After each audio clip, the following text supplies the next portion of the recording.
думата дейтинг, което е да ходиш на среща, се превежда на български. И въобще това жени и мъже да ходят на среща и да се гледат и да се решават дали се харесват е нещо много ново. Някъде на около 120 години казаха, че било. И преди това е било така наречените семействата всъщност срещате. Това е човекът ти. И ти почваш да се учиш да го обичаш и да свикваш с него, а не базирано на това как изглежда и как се представя в живота.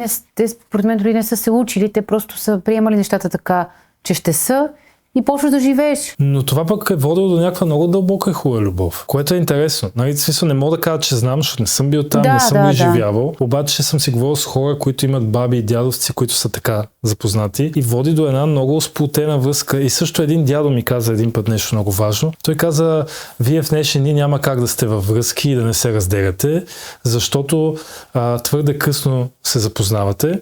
И вече и двамата имате изградени характери. А тогава са се запознавали от млади, когато нямат още изградени характери и изграждането на характера е ставало във връзката или там как да го нарека, сватбата